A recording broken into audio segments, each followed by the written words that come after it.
오늘 사사기 7장의 19절 말씀을 우리가 같이 보았습니다. 사사기 7장 19절 말씀에는 여기에 나와 있는 이경초다 이런 얘기가 나오는데요. 이경초라는 게, 이경이라는 게 이제 알아야 되겠죠. 이경이라는 게 뭔지 알아야 되는데, 그 이경이라는 게요, 어떤 시간을 얘기하냐면 밤 10시에서 새벽 2시를 말합니다. 밤 10시에서 새벽 2시. 여러분, 가장 어두울 때가 언젠가요? 밤 10시에서 새벽 2시예요. 그게 가장 어두운 시간입니다. 그러니까 가장 어두울 때를 말하는 거예요. 그러니까 이경초 이렇게 말하는 것은 다른 말로 말하면 뭐예요? 가장 어두울 때라는 말입니다. 여러분, 주님의 그 횃불이, 그 빛이 올 때는요, 우리의 인생에서 가장 어두울 때 주님의 빛이 필요하고, 그 주님의 빛이 그때 우리에게 찾아온다, 그 말입니다. 그러니까 그 가장 어두운 그 시간에 항아리가 깨져야 하고, 항아리가 깨지면 그 속에 있는 감춰졌던 횃불이 드러나게 된다, 그런 말이거든요. 여러분, 사람마다 이렇게 저도 뭐 인생을 이렇게 살다 보니까 말이에요, 저보다 인생을 많이 사신 분들은 여기서 없는 것 같은데 다 뭐 연세들이 어려서 저보다 뭐 90 가까이 되시고, 뭐 80 가까이 되시고, 80 넘으시고 90 가까이, 뭐 다 요 정도밖에 안 되니까, 나이가 저보다는 아직 다 아래인데요. 목사가 가장 장로예요. 그러니까 목사가 가장 나이 많은 먹은 게 교회에서 목사예요, 목사. 그런데 이게 살다 보니까, 저도 인생을 살다 보니까, 인생에는 참 굴곡이 있더라, 인생은 참 굴곡이 다 있더라 하는 얘기입니다. 그런 인생 참 살기 싫고, 인생이 참 이렇게 험난하고 힘들고 살기 싫다 하는 애들도 있어요. 그런 애들도. 근데 인생을 이렇게 우리가 살다 보니까 다 어떤 느낌이 들어요? 이게 굴곡이 있어서 다 어둠이 있더라는 얘기입니다. 좋은 날만 있는 게 아니라 어둠이 항상 있더라. 그러니까 우리 인생의 그 어둠의 역사, 그 인생에 있어서 그 밤의 역사라는 게요, 모든 역사는 밤에 이루어진다 그런 얘기도 있는데, 밤의 역사, 그 말하고는 좀 다른 말인데요, 밤의 역사, 인생에서는 다 누구나 할 것 없이 흑역사가 있다는 겁니다. 그러니까 누구나 할 것 없이 다 밤에 흑역사들이 다 하나씩은 가지고 있더라. 뭐 2개를 가진 사람도 있고요, 3개를 가진 사람도 있는데 다 1개 이상씩은 다 가지고 있더라. 그 흑역사라는 게 다 있더라. 목사님, 제가요, 인생 제가 편하게 산 것 같지만 사실 알고 보면요, 책 한 권 쓸 수 있을 만큼 인생을 그렇게 산 사람입니다 하는 사람도 있고요, 옆에서 어떤 사람은 책 한 권이 뭐야, 난 2권이야 이런 사람도 있고요, 책을 또 10권이나 쓴 사람도 있어요. 그런 사람도 있다 그래요. 그러니까 밤의 역사, 이 흑역사라는 건요, 인생에 있어서 누구나 다 있는데, 어떤 사람은 좀 길고 어떤 사람은 좀 짧고, 근데 다 있더라 이 얘기죠. 다 있더라. 그러니까 그 고통을 깊이 경험하면 경험할수록 그 고통받는 자들에 대해서 이해할 수가 있죠. 많이 아파 본 사람은, 어떤 사람이 조금만 아파도 그 느낌이 확 온단 말이에요. 그렇죠? 가정에 문제가 있어서 참 어려워 본 사람 있잖아요. 그런 사람은 가정에 어려움이 좀 있는 사람들을 보면 참 안타깝고, 어떻게 하면 이것을 해결할 수 있을까, 어떻게 하면 그 주님이 그 가정에, 그 밤의 그 흑역사에 하나님의 그 한 줄기 빛이 그 가정에 들어갈 수 있을까라고 하는 것을 생각하게 돼요. 그리고 어떤 인생의 실패를 가져오거나 그런 사람들을 이렇게 보면 말이에요, 진짜 하나님, 그 실패를 경험해 본 사람은 말해요. 그런 모습들이, 진짜 이게 어떤 실패에 대해서 가슴에 막 와닿는 그런 마음들이 생겨나죠. 그러니까, 다른 사람보다 자기가 그 고통을 당해본 사람은 다른 사람에 대해서 많이 이해가 될 수가 있죠. 그러니까 많이 그 어둠을 경험해 본 사람들 있잖아요. 그 실패를 경험해 본 사람들, 많이 아파 본 사람들, 많이 문제가 있었던 사람들 있잖아요. 이런 사람들은 참 예사로운 사람들이 아닙니다. 그 사람들은 하나님이 보실 때 다른 사람이 보면은 너 왜 그래? 인생이 뭐야? 이렇게 할지 모르지만, 너 왜 이렇게 성격이 왜 그래? 맨날 승질만 부리고 왜 그래? 이렇게 할지 모르지만 하나님이 보실 때는요, 네가 이 사람을 아느냐? 그 물어볼 거 아니에요, 우리한테. 그죠? 얘가 왜 이렇게 성질이 고약해졌는지 네가 아느냐? 얘는 성질 고약하고 싶어서 고약해졌겠느냐? 네가 얘의 밤의 역사, 그 흑역사를 아느냐? 사실 그 사람을 이해하려면 그 사람 속에 들어가 그의 밤의 역사, 그 흑역사를 연구해 봐야 합니다. 사람이 역사 공부를 하면 말이에요, 역사 공부라는 게 과거의 일에 대한 일이잖아요. 그 역사 공부가 왜 중요한 거예요? 현재와 미래를 잘 보기 위해서 과거의 역사를 공부하거든요, 여러분. 그럼 우리가 우리 자신의 지금과 내일의 나를 바라보려면 뭐를 연구하면 그 사람을 알 수 있겠어요? 그 사람의 과거의 밤의 역사, 그 어둠의 역사, 그 흑역사를 알게 되면, 그러면 이제 지금의 그 사람과 내일의 그 사람을 이해할 수가 있다는 얘기입니다. 자, 흑역사 그러니까 우리가 주보에 나오는 흑역사 그러면, 흑이라는 말이 참 무슨 말이에요? 어둠이라는 말이거든요. 흑역사. 근데 여러분, 흑역사 그러면 이게 지금 내가 어둠을 얘기하는 건지 땅의 흑을 얘기하는 건지 알아요? 우리나라 말은 똑같은 말이 똑같이 들리거든요. 흑, 땅의 흑. 어둠, 흑 이렇게 하거든요. 흑이라는 게, 그러니까 우리가 말할 때 땅의 흑인지, 지금 흑역사라는 게 땅의 흑의 역사인지, 지금 어둠의 역사라고 하는 얘기인지 사실 설명해 주지 않으면 그냥 흑역사야 그러면 잘 몰라요. 우리나라 말은 단어가 발음이 비슷하니까. 근데 여러분, 자, 흑역사 그러면 우리는 지금 제가 어둠의 역사라고 여러분에게 어둠이 닥쳤던 그 역사를 얘기했습니다. 그러면 또 하나, 똑같은 발음에 흑역사가 있어요. 어디? 땅의 흑역사. 우리들은, 여러분과 저는 누구나 할 것 없이 한 사람도 변함없이 땅의 흑역사를 갖고 있습니다.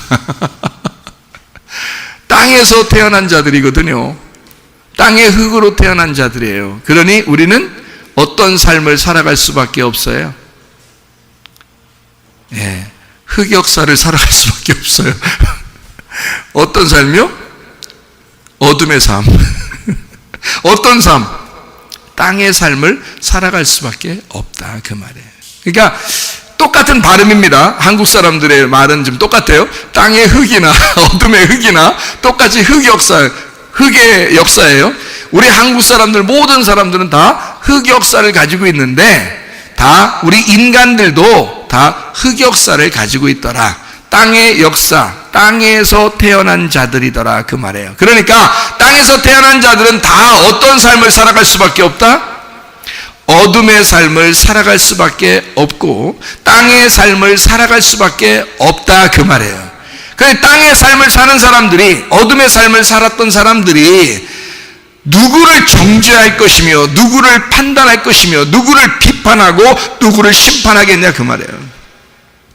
다 흑역사를 가지고 있는데, 다 자기도 흑역사를 가지고 있는데, 누가 땅이 땅을 저주할 것이며 누가 어둠이 어둠을 심판할 것이며.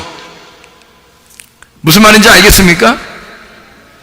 빛이 와야 어둠을 심판하게 돼 있고요, 하늘이 이 땅에 내려와야 땅을 심판하게 돼 있어요, 여러분. 그러니 우리는 모두 다 땅의 흑역사를 가지고 있고 어둠의 흑역사를 가지고 있다는 얘기입니다.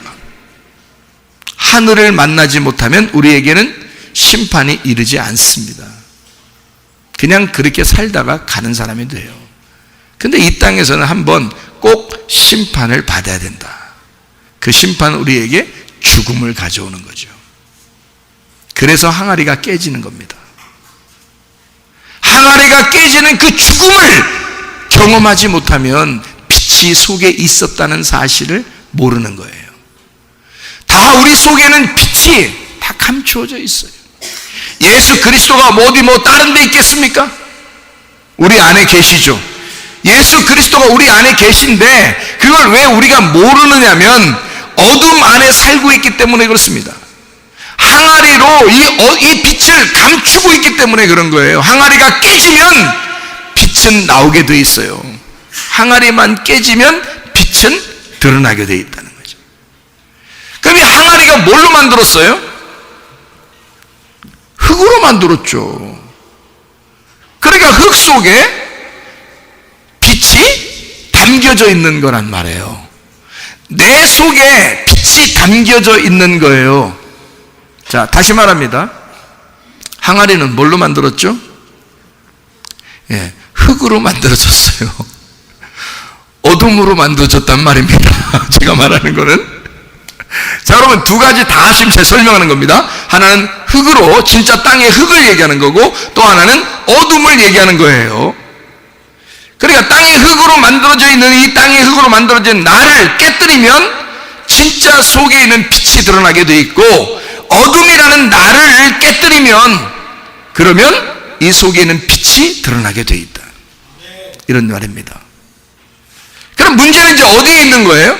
내가 깨지느냐. 내가 깨져야 되는데 이거 깨지는 게 이게 항아리가 스스로 깨져요. 누가 깨뜨려줘야 돼요. 깨뜨려주는 자가 있다는 거 여기 보니까. 그래서 하나님이 시키는 거예요, 여호수아에게. 야, 깨뜨려. 그러니까 항아리가 스스로 깨진 거예요? 누가 깨뜨려준 거야? 누가 깨뜨려준 건데 누가 깨뜨려주는 거예요? 여호수아가. 여호수아가 말씀을 들었고 여호수아의 말씀을 듣고 항아리가 깨지게 된 거란 말이에요. 여러분과 제가 깨질 수 있는 방법은 스스로 깨뜨릴 수 있는 방법이 없고 하나님의 은혜로 예수 그리스도가 우리를 깨뜨려 주셔야 깨진단 말이에요. 그 전까지는 어떻게 살아요? 흑역사로 살아요. 어둠의 역사로 살아요. 땅의 역사로 살아요. 우리는 그렇게 살아갈 수밖에 없는 사람들이었기 때문입니다. 그러니 여러분 여기서 나 어둠에 살았어.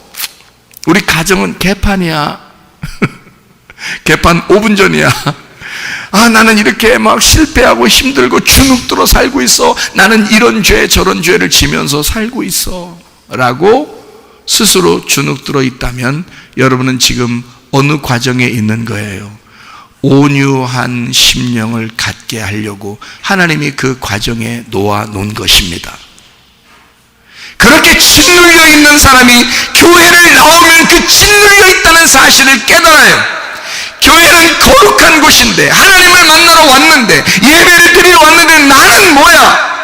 병들었고 가정에 문제가 있고 사업에 실패를 하고 또 성격도 모나서 자꾸 짓눌려 있는 하나님을 바라보면 나는 굉장히 어둠이라는 사실을 깨닫게 된다는 말이죠.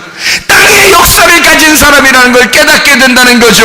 그 짓눌려 있는 거를 하나님은 온유한 사람이다라고 말하는 것입니다. 그 온유한 사람은 뭐를 기업으로 받는다고요? 땅을 기업으로 받는다. 그렇게 되어 있습니다. 여러분 구약 성경에 축복이 두 가지가 있는데요. 아브라함에게 내려준 축복이 두 가지가 있어요. 그게 뭐냐면 아들을 주겠다는 축복이고요. 또 하나는 땅을 주겠다는 축복입니다. 땅하고 아들을 주겠다. 그럼 보세요. 땅하고 아들을 주면 그러면 다 된 거야. 구약의 축복은. 여러분, 농사 짓는 사람들이요, 하나님이 땅을 주시고 농사 짓는 사람들에게 아들을 주시면 다 된 거야. 그죠? 농경사회니까. 그러면 성경은 다 어떤 역사냐면 농경사회의 역사예요. 농사지라고 인간을 만들었거든요. 창세기 2장 5절 7절의 말씀입니다. 하나님이 농사할 사람을 구하느라고 하나님이 아담을 만드셨는데 흙에다가 생기를 불어넣어서 사람을 만들었어요. 농사지라고. 그 농사를 지을 때 그 농사 짓는 거가 예배를 드리는 아바드라는 단어예요. 그러니까 예배를 드리게 하는 것은 바로 뭐냐면 농사를 짓는 거라는 거죠. 그러면 농사를 어디다 줘야 돼? 우리의 마음에 농사를 줘야 되는 거야. 그래서 마음에 할례를 받아야 된다라고 말하는 거예요. 네. 그러니까 마음의 껍질을 벗겨내는 거를 뭐라 그래? 육체의 죽음이라 그래. 그래서 육체를 벗겨내야 된다. 껍질을 벗겨내야 된다. 그런 말이거든요. 그게 오늘 사사기 7장의 말로 말하면 항아리가 깨져야 된다라는 말이에요. 항아리가 깨져야 된다. 그러면 이 깨지는 거를 육체가 벗겨지는 거, 할례를 받는 거, 그리고 항아리가 깨져야 되는 거는 내가 할 수 있어요? 누가 해줘야 돼요? 누가 해줘야 돼. 여호수아가 와서 해줘야 돼요. 이해가 되겠습니까? 주의 말씀이 여러분에게 도착해서 어둠의 역사, 밤의 역사, 여러분의 땅의 역사가 깨져나가려면 하나님의 말씀이 여러분에게 들어가셔야 된다고. 여호수아라는 그 말씀이 여러분에게 들어오시면 여러분의 땅의 역사는 깨지고 어둠의 역사는 깨져 진짜 하늘의 역사가 시작되고 진짜 빛의 역사가 시작된다는 말입니다. 그러기 전까지 우리는 늘 어둠에 살게 돼 있고 땅에 살게 돼 있습니다. 누가 누구를 정죄할 수 없고 누가 누구를 비판할 수가 없습니다. 뭐가 잘못이며 뭐가 죄냐 이 말이에요. 예수 안 믿는 게 죄예요. 요한복음 16장 9절의 말씀입니다. 예수 믿으면 우리의 모든 죄는 용서됐어요. 이미 십자가에 다 매달려 죽었습니다. 나 이런 죄 때문에 하나님이 나 미워하면 어떡하지? 그런 죄가 없어. 예수님이 죽으셨기 때문에. 그러니 우리가 그 예수가 나 때문에 죽으셨구나라는 것을 내가 정말 받아들이지 않는 게 그게 죄야. 그거를 받아들이면 죄가 없어진 거예요. 그걸 받아들이는 사람은 더 이상 죄 짓고 싶지 않죠. 그걸 정말 받아들이면 된다. 그러면 그러기 전까지는 어떤 삶을 살아 우리가? 흑역사, 땅의 삶을, 어둠의 삶을 살아갈 수밖에 없어요. 그러니까 서로 뭐라고 할 필요가 하나도 없어. 다 도찐 개찐이라 그래, 이런 걸 한국말로. 예? 다 똑같아. 제가 우리 오늘 노집사 특송하는 거, 이렇게 부부가 특송하는 걸 봤어요. 본 건 아니 들었죠. 뒤에 있었으니까 들었는데 그냥 보면서 은혜스럽더라고. 이게 제가 이렇게 보고 앉아서 들으면서 참 은혜스럽더라고. 가슴이 뭉클뭉클하더라고. 흑역사를 가지고 있는 노집사가 결혼을 해서 아기까지 이제 아기도 이제 나오려고 그렇게 다 둘이 노래가 끝나고 나니까 박수 소리가 엄청 커. 그 보니까 노래를 잘했다는 얘기야. 에? 노래를 참 아름답게 들리더라고요. 저는 여러분은 이제 얼굴을 쳐다보면서 들었지만 저는 뒤에서 들었으니까, 여기 이쪽 앉아 있으니까 뒤에서 들었으니까 소리만 들을 수밖에 없었는데 참 아름답더라. 내가 만약에 노집사를 포기했다면, 내가 만약에 노집사에게 징계를 하고 정죄했다면 지금의 노집사가 있을 수 있었을까? 여러분 잘 생각해 보라고요. 판단하고 비판하는 것은 여러분이 하는 거지 하나님이 하는 게 아니란 말이에요. 하나님은 우리 보고 판단하거나 비판하지 말라고 그럽니다. 저나 여러분이나 모두 다 무슨 역사를 가지고 있으니까?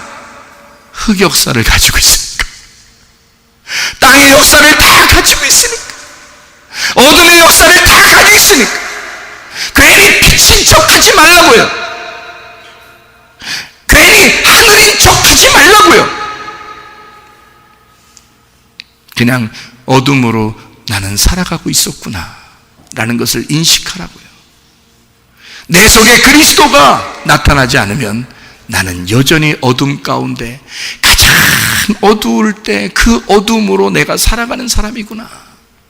밤 10시에서 새벽 2시 사이에 살아가는 가장 어둠 가운데 살아가는 항아리이구나.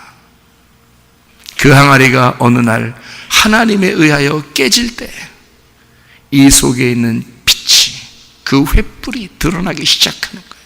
그러면 여러분은 누가 가르쳐 주지 않아도 빛의 삶을 살게 되어 있습니다. 하늘의 삶을 살게 되어 있습니다. 이것은 여러분이 노력해서 되는 것이 아니에요. 하나님이 여러분을 그렇게 만드시니까 되는 것입니다. 그러기 전에는 우리들은요, 당연히 어둠 가운데 살 수밖에 없고 당연히 땅의 삶을 살 수밖에 없는 사람들이라고요. 그걸 뭐를 잘못했다고, 뭐를 죄졌다고 그러냐 이 말이에요. 여러분 생각해 보시라고. 우리는 하나님이 보실 때 모두 다 어둠이에요. 모두 다 땅이라고요. 모두 다 죄인이라고요. 주님의 빛이 임하지 않으면, 예수 그리스도라는 그 하늘이 내게 임하지 않으면 우리는 그렇게 살아갈 수밖에 없는 사람들이라고요. 하나님이 여러분 이해 못하실 것 같습니까? 여러분이 죄짓고 있는 거, 실패한 거, 실수하는 거, 잘못하는 거, 여러분 그거 하나님이 이해 못하실 것 같습니까? 왜 그런 결핍이 있고 왜 그런 궁핍방 가운데 그 사람이 왜 그렇게 살아갈 수밖에 없는지를 하나님이 이해 못하실 것 같습니까? 하나님 다 이해하십니다. 네가 그렇게 안타깝게 살아가는 것은 네가 나를 아직 잘 모르기 때문이지. 나를 이해하기만 하면, 나를 발견하기만 하면, 나를 알기만 하면 너는 다시는 그렇게 살지 않을 거야. 내가 너와 함께하고 있다. 지금도 그 어둠 가운데 그 항아리 안에 횃불이 있는 거예요. 아직도 우리와 함께 있는 겁니다. 아직 그 횃불이 드러나지 않았을 뿐이에요. 항아리가 아직 깨지지 않았기 때문입니다. 항아리만 깨지면 알게 되는 거예요. 나만 죽으면 알게 되는 거예요. 내가 진짜 회개하게 되면 알게 되는 거고, 예수 그리스도를 진짜 믿게 되면 알게 되는 것이다, 그 말이죠. 여러분, 가장 어두울 때 빛이 드러나는 것입니다. 여러분에게 빛이 아직 임하지 않았다면 아직 가장 어둡지 않기 때문일지도 모르겠습니다. 그러나 여러분, 가장 어둠이라는 것을 발견하게 될 때는 반드시 하늘이라고 하는 그 빛이라고 하는 주님이 여러분을 찾아오시게 될 거고, 여러분을 깨뜨려 줄 것이고, 여러분의 빛이 드러나도록 만들어 줄 것입니다. 그때 그 주님을 만나고 그 주님과 하염없이 눈물을 흘리면서, 저는요 노집사의 눈물을 제가 많이 보았습니다. 여러분은 모르잖아요. 나의 눈물을 노집사가 많이 보았어요. 여러분이 어떻게 압니까? 모세가 40년 동안 광야에서 그 고통을 받았던 것을 아무도 이스라엘 백성들은 몰랐습니다. 그의 위대한 그 능력 있는 지팡이를 들고 자기들을 구출하러 왔다고 하는 그 모세만 바라보았지, 그가 그 전에 40년 동안 광야에서 어둠 가운데 짓눌려서 살아갔던 그 모습은 아무도 모르는 거죠. 그거는 하나님만이 그 모세를 보았기 때문입니다. 여러분이 혼자 고민하고 고통스러워하고 슬퍼하고 외로워하고 힘들었던 사실을 아무도 모르죠. 누가 알겠습니까? 주님만이 아시는 거예요. 주님이 여러분의 그 눈물을 보신 거예요. 주님이 여러분의 그 슬픔을 보신 거예요. 주님이 그 고통을 보시고 있는 거예요. 주님은 여러분을 떠난 적이 없습니다. 늘 여러분과 함께 있는 겁니다. 어느 날 여러분이 그 역사가 깨질 때, 그 밤의 역사가 깨질 때 여러분에게는 빛이 드러나게 될 것. 그 밝은 빛 대신 예수님이 여러분과 함께 하실 것입니다. 빛이 없어도 환하게 다가오시네 주 예수 나의 간증이여 음성이 없어도 똑똑히 들려주시네 주 예수 나의 간증이여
기도하겠습니다. 한 목소리로 기도할 때 우리 하나님, 나는 주님을 사랑합니다. 주님이 좋을 수밖에 없습니다. 주님과 동행하게 해주십시오. 나와 임마누엘 하시는 우리 주님, 우리 가정에 함께 해주십시오. 나와 함께 해주십시오. 우리 한 목소리로 간절하게 기도하겠습니다. 기도합니다. 우리 하나님 아버지, 주님이 좋을 수밖에 없습니다.